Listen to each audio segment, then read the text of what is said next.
Thanks everyone for joining us this afternoon or here at the noon hour over the lunch hour for our Meet the Candidate with Rick Stewart. He is the Libertarian candidate for U.S. Senate. So he's running against Joni Ernst and Teresa Greenfield and Suzanne Herzog, who we saw earlier today. Rick, thanks for being with us here today, a week out from the election. Well, thanks for making the invitation, and I'm glad it worked out, and I'm happy to be here. Well, thank you. So just real quick, I'm going to give a rundown to anyone who may not have attended one of these, but so how these Meet the Candidates have been going is we turn it over to, this case, Rick, the candidate, to talk for a few minutes just about kind of their platform, some of their key priorities within their campaign as they see it with now being a week out from the election. And then after that, we go into Q&A. And how that works is I ask the questions, but if anyone who's a participant or attendee does have a question, feel free to type it in the chat box. I'll be monitoring that. And then we'll be able to ask Rick that question and make sure that it gets answered. So with that, we will turn it over to you, Rick, for your introductory comments. Thank you very much. I'm a native Iowan. My great-great-grandfather arrived here and bought his first piece of land in 1841, which makes me fifth generation. I was born in Postville, raised in Maquoketa, and live in Cedar Rapids, Iowa. So mostly I'm on the eastern side, and I only get out to Council Bluffs when I'm campaigning or when I'm visiting friends. My platform breaks down into three parts. The first is I'm the only anti-war candidate in the race. The wars I'm against are foreign wars, the drug war, tariff wars, and the war on poverty. All three of those are basically disasters for America.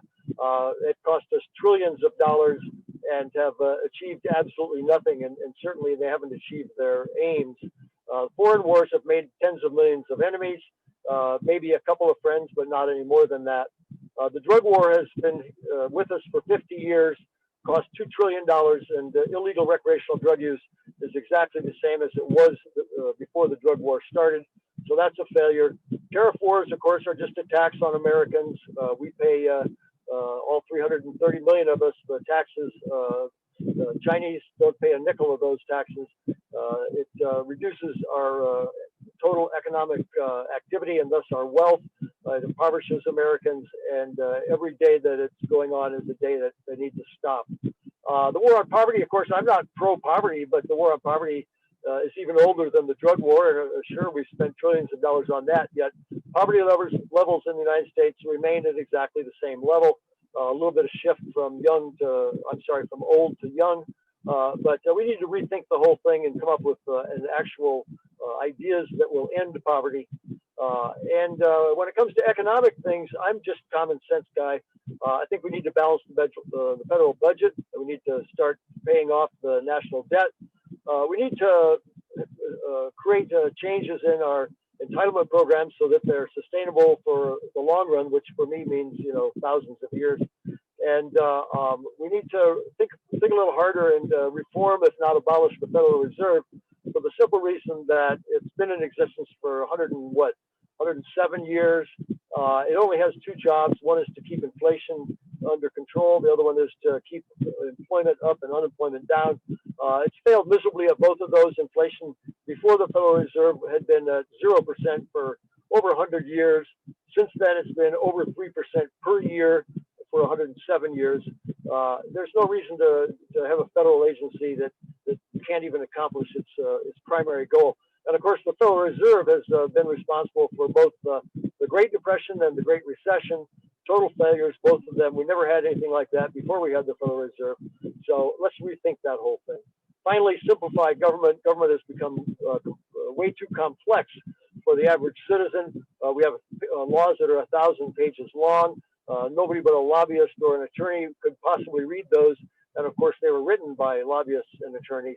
I want 5-page laws or less. I'll settle for one. I want laws that only cover one subject and that can be read by every American and can be understood by them. And then they can be debated based on what they themselves know about the law, not what third parties have told them is in the law. Because as we've discovered, third parties usually only tell you about the parts of the law that they like, if they're in favor of it, or that they don't like if they're not in favor of it. And they don't give you an honest representation of exactly what that 1,000-page law actually is. That's my basic platform. I don't think it's anything out of the ordinary. I'll be happy to answer questions. Thank you, Rick. We appreciate you laying out kind of a summary of kind of your policies and some of your key priorities. As we look at some of the questions that we've had asked throughout some of these other Meet the Candidates events with our U.S. House member candidates and then our U.S. Senate candidates as well. Some of the key issues that have continually come up are infrastructure is one of them. So the first question I'll ask is about infrastructure. Obviously we have issues with water and wastewater. Here in Council Bluffs, we have levees, we have locks and dams on the Missouri River, we have transportation infrastructure. We've seen a lot of investment on the 8029 corridor. We're going to see some more on 480. We have the Lincoln Highway running through town. We have a lot of transportation infrastructure. Rail is another big one as well that we have here in the community. So can you talk a little bit about infrastructure and the needs that you see there as far as and also the role that the federal government would have in helping address some of those? Yeah, I don't actually see a very big role for the federal government because if the federal government is handing out money, you can bet that number one, it will be there will be a lot of waste, and then number two, it'll be a political handout. It won't be an economic one. We have enormous potential in the future to change the way we think about infrastructure. From my perspective, the user should always pay for it. I don't want to pay for a highway in, I don't know, New York. I don't think the people in New York want to pay for a highway in Iowa. But we have the ability for electronic tolling on every single road in America, and we should implement that. It's already happening on the toll roads. I have a transponder in my car. They charge me for usage. They don't charge me just for building it. It's supported by the people that drive on that road. If a road doesn't provide enough revenue, that's a pretty good indication that we don't need to expand it or lengthen it or take it somewhere else. We just measure roads by how much revenue they provide, and the revenue is provided by the people that use the roads, and it's provided electronically, so you just get a bill every month like the phone bill that says, well, here's how much road you used, here's where you used it, this is the total amount you owe. We're going to, pay it with a credit card. With regards to the other things that you suggest, the federal government was never in charge of infrastructure until the 20th century, and we did pretty well for the first 150 years. The states should be doing this if there's a need for the government to put funds in, but actually private-state partnerships are, I believe, the way to go. They've been proven extremely successful. Of course, every state doesn't sign a good contract, and so some of them don't work out so well. But, I don't think that's my problem. I think that's that individual state's problem. I was pretty good at signing good contracts, and I have a lot of confidence that our politicians will be able to negotiate good contracts using private money in combination with public authority to create, to create infrastructure projects that benefit all the people that use them and don't cost the people who don't use them anything. Once again, the people that use this stuff that should pay for it, and it should be easy to calculate with the electronic tolling, and the books should balance at the end of every year. We know that a gas tax doesn't work very well because it's not really based on the weight of the car, although it is related. I would eliminate that and just go for full tolling on every road in America, and we'll just pay for the roads that we use. That's my basic philosophy about infrastructure. I don't trust Washington to build anything, to be perfectly honest. I trust the states more. I trust local government even more because local government is more responsive to the voters. And remember something, there's no such thing as a free lunch. There's no free infrastructure package coming out of Washington. If you think you're getting money from Washington to build something that you think needs to be built, you need to think a little harder. You paid a lot of taxes for that. You might not know exactly where those taxes went, but I guarantee if you send $1 to Washington, they're not going to give you $1 back. At best, they're going to give you 99 cents, and most likely they're going to give you about half that, about 50 cents. So let's not go to Washington and ask them to take our tax money and then send half of it back to us so we can build something. That just doesn't make any sense. So the next key issue that we've had a lot of people talk about as well is workforce. We have some representatives from Iowa Western Community College, which is one of our big partners, as is the state and a lot of other entities, public and private and nonprofit entities here within the Southwest Iowa region to help address the issue of workforce. But, it's the number one priority for our members. It's the issue that they're dealing with the most as they try to find a suitable and skilled workforce to meet the needs of their demands within their respective sectors. So can you touch a little bit on, how you think you as a candidate or the federal government and, Congress as a whole can be of assistance to help address the workforce issue that we're dealing with, as well as everyone else in America? Well, I'm a firm believer in the law of supply and demand, and I think that when those two intersect, that the price and quantity will be the best, most efficient solution to those problems. I have no confidence in Washington being able to solve workplace problems. I don't really have any confidence in Des Moines being able to solve workplace problems. I have a lot of confidence in the employer being able to solve workplace problems. And here again, the employer is the user. And if they need to educate somebody, they should pay for educating that person. And they shouldn't have to pay for educating somebody that works in a different factory. And private industry has always trained Americans. Every business trains Americans. I think it's a joke, but I think there's a lot of seriousness in it. You graduate from a college with a degree, a 4-year degree, and then you get a job, and they teach you how to do the actual job that you have. They don't spend 4 years doing it. They teach you very quickly, and they teach you the skills you actually need to know. I believe that more Americans should think differently about college education, and most of them should definitely take a year off after high school and get some work experience before they even pretend to start a degree program that in theory is going to give them skills. At the end of that year, they'll know a lot more about real life, getting up in the morning, getting a job, paying your bills. But they'll also know what kind of work they like, and they'll know what kinds of places they like to work at.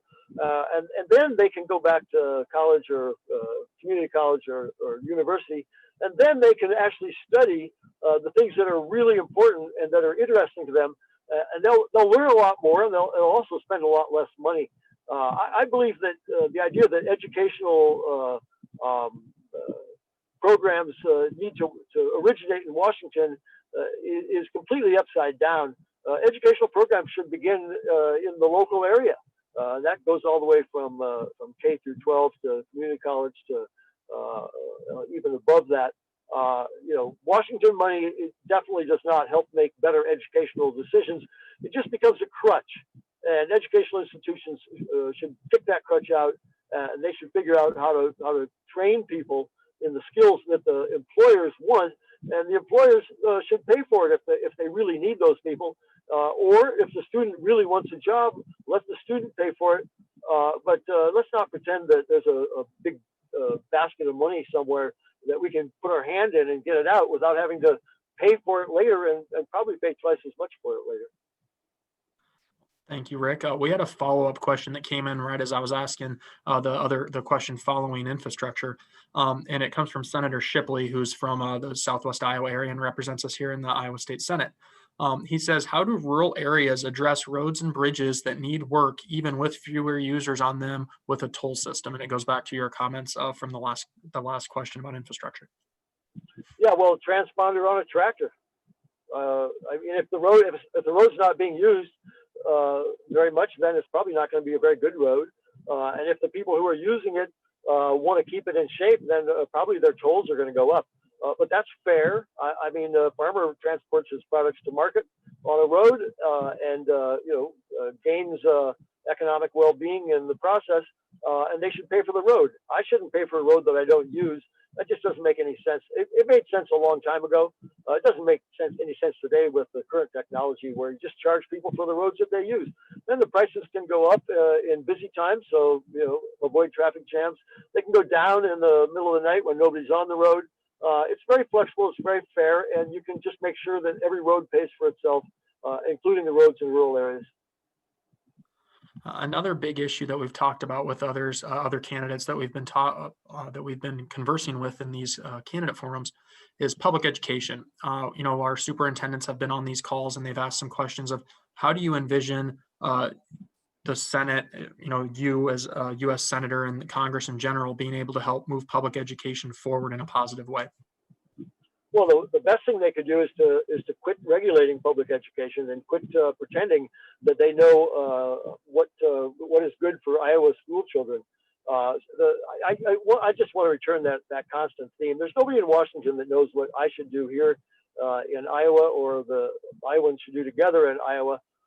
They just pretend to, and of course they always play us off against the other 49 states. And there's 50 hands in the bucket. And of course, Congress prints some more money and tries to make everybody happy. And that's just not a long-term solution. It's not even a real solution. We need to just get back to understanding that we can solve.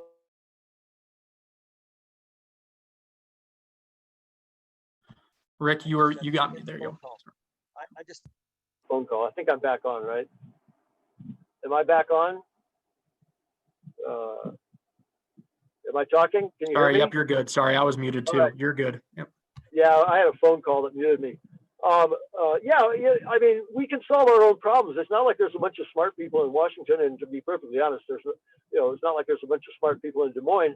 I believe there's a lot of smart people in Council Bluffs and in Cedar Rapids and in Postville and hundreds of other Iowa towns, and they know more about the problem, and they're going to be able to solve those problems with a lot lower expense, and there's going to be a lot better solution to the problem because they're solving their local problem. They're not trying to solve, a problem in New Hampshire that we know nothing about.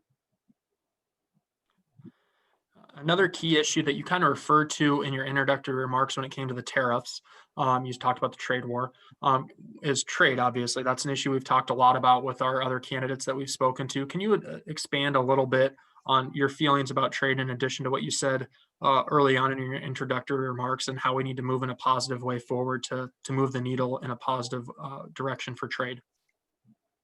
Well, the best solution in the long term, if we can get there, would be a free market everywhere in the world for goods, capital, and services, and also for people. That would make the total wealth of the world a lot higher than it is now. And every economist understands this. Sometime in the first month of taking an econ course, you learn about the value of exchange. Adam Smith explained it, and every econ professor does it. When we trade with other people, we get rich. The United States is rich for many reasons, but one of the biggest reasons is because we have free trade within our borders. I can't put a tax on Illinois goods because I want to help my Iowa business make more money, and Illinois can't do the same thing. Hey, it works. The United States is the richest country in the world. We're lucky that we have a great geography, and obviously being big helps, and having a lot of people helps. But free trade within the borders of the United States is a key driver of economic prosperity, and free trade around the world is another key driver. But obviously, there's various countries for various reasons that believe they can game the system. Basically, they can help their own people and hurt somebody else by a tariff. Well, the tariff is a tax. It's always paid by the company that puts it on. So, when excuse me, I didn't mean to say that. When a tariff is put on a foreign country, Americans pay a tax. The people from that foreign country, they don't pay anything. No Chinese person has ever paid an American tariff. Only Americans have paid American tariffs. The good news is we can just announce free trade ourselves, and then we'll trade with everybody. If they want to trade with us, that's good. If they don't want to trade with us, that's fine too. I think most people will respond positively to that, the world, I mean, over the course of time. If they don't, it's really not our problem. If, I don't know, Albania decides they want to put a tariff on Iowa corn, that just hurts Albanians. It doesn't hurt Iowa. Corn farmers in Iowa will have to find a different market, but that's fine. I'm sure they'll find one. Let the Albanians punish themselves and let Americans be free. I think that once it gets started, it'll happen everywhere. We don't need trade agreements to be a free trade country. We just need to have a common sense, open trade, and take advantage of the people that will trade with us and ignore the people that won't. Along those same lines, one way that we've seen some value added back into agricultural commodities, especially, is through renewables and renewable energy, biorenewables, renewable chemicals, things along those lines. We developed some of those here in Southwest Iowa with Southwest Iowa Renewable Energy. That's one of the key industries throughout the state as we look at future growth and expansion is renewables. So can you talk a little bit about renewables, biorenewables, and the importance to them, to the Iowa economy, and just the economy in general going forward? Well, I am not going to decide what kind of energy America should use, and I honestly don't think anybody else should either. The market should provide answers to those questions, and the market provides the answers through the laws of supply and demand. When the government interferes with the laws of supply and demand, we get inefficient outcomes, and that's what the government has been doing for the energy industry ever since it started. I would just level the playing field. I would get Washington out of the energy business. I would get them out of every energy business. I'd get them out of coal. I'd get them out of oil. I'd get them out of renewables. I'd get them out of solar. I'd get them out of everything. because every time they step in, they only do two things. They distort the market, and then we overproduce or we underproduce, and we definitely overpay. Now, I understand that Iowa's industry, is supported from Washington, but Washington is not just supporting us. They're supporting everybody else, too. So Iowans haven't gained in the exchange. We're much better off if we let the laws of supply and demand determine what gets produced and what gets consumed. And I have a lot of confidence in that because it's been proven effective over centuries of use. And there's no reason that the laws of supply and demand shouldn't work perfectly in Iowa as well. If we, with respect to renewables, sometimes people, there's two reasons, I guess, why people like them. One is that they can last a long time, and the other one is that they don't have a huge carbon footprint. But if you're worried about things lasting a long time, don't forget the guy who predicted the end of oil, I think, in 1935.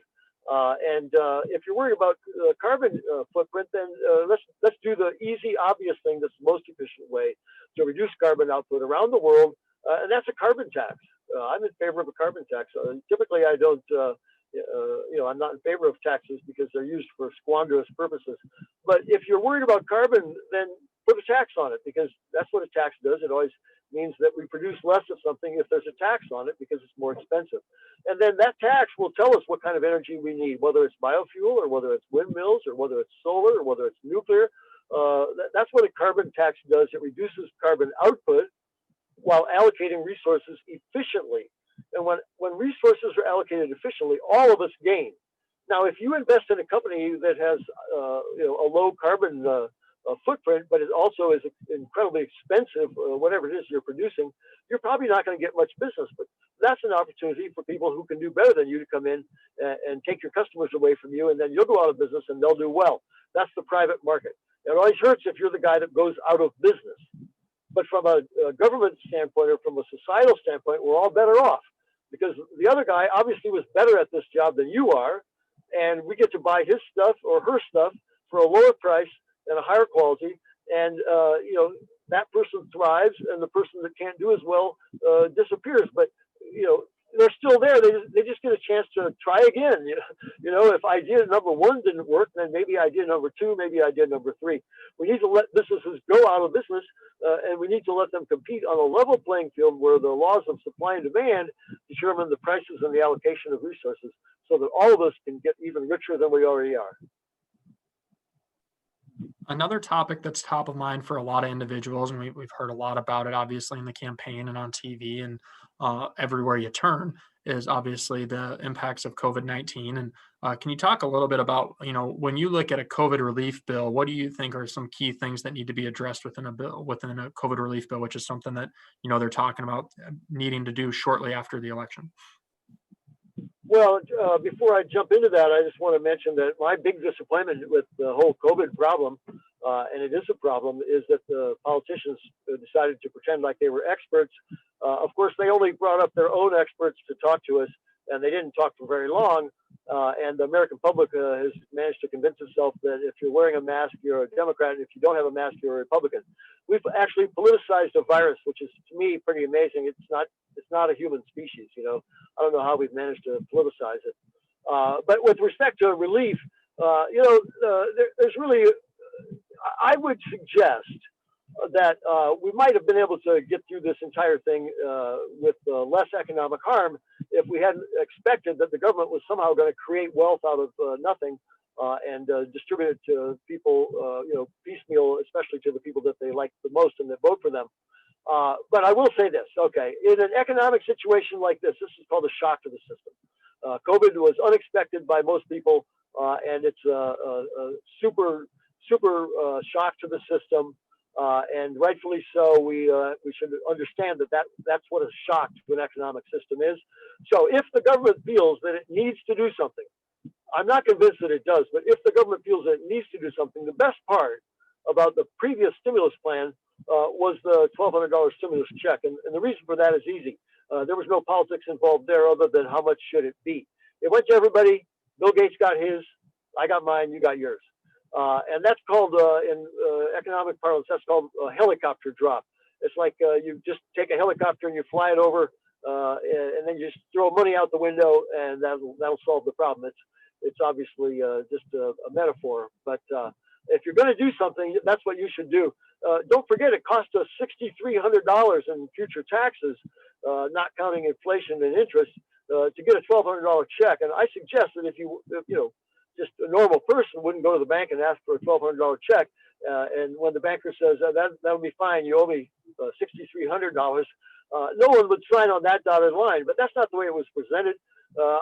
Nobody ever does that math. It's so simple to do. But what the rest of that was, you know, the 63 minus the 12 is $5,100 worth of pork.